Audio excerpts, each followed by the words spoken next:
الجنة تحت أقدام الأمهات.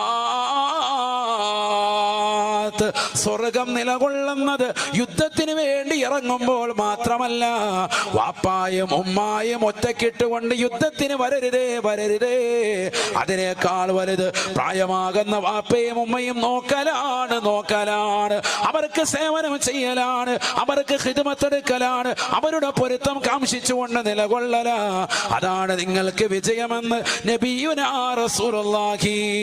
സ്വർഗം മോഹിച്ചുകൊണ്ട് നടക്കുന്നവരെ, നാട്ടിലുള്ള പട്ടിണി പാവങ്ങളുടെ വിഷമങ്ങളും ദുഃഖങ്ങളും പ്രയാസങ്ങളും മാറ്റാൻ വേണ്ടി ഒരുങ്ങിയിറങ്ങുന്ന പ്രിയപ്പെട്ടതാകുന്ന മുസ്ലിമേ, യു പിയിലെയും മഹാരാഷ്ട്രയിലെയും എനിക്കതാ കാശ്മീരിൽ ഒരുപാട് പാവങ്ങൾക്ക് ബ്ലാങ്കറ്റ് കൊടുക്കാനുണ്ടെന്ന് പറഞ്ഞ് ലക്ഷങ്ങൾ അവിടേക്ക് എടുത്തെറിയുന്നവരെ, നിന്റെ വീടിന്റെ അകത്തിളങ്ങൾ ഒരു പുതപ്പ് പോലും കിട്ടാതെ വിറങ്ങലിച്ചിരിക്കുന്ന പ്രായം ചെന്നതാകുന്ന ഉമ്മയില്ലയോ?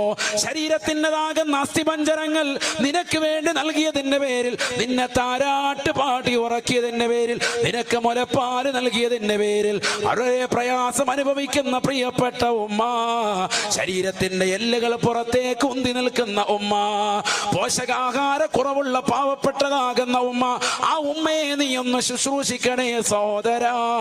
ആ ഉമ്മാക്ക് ഖിദ്മത്തെടുക്കുന്നതിലൂടെ കിട്ടുകയാണ് നിനക്ക് സ്വർഗമെന്ന് നബിയുനാ റസൂലുള്ളാഹി സ്വല്ലല്ലാഹു അലൈഹി വസല്ലം.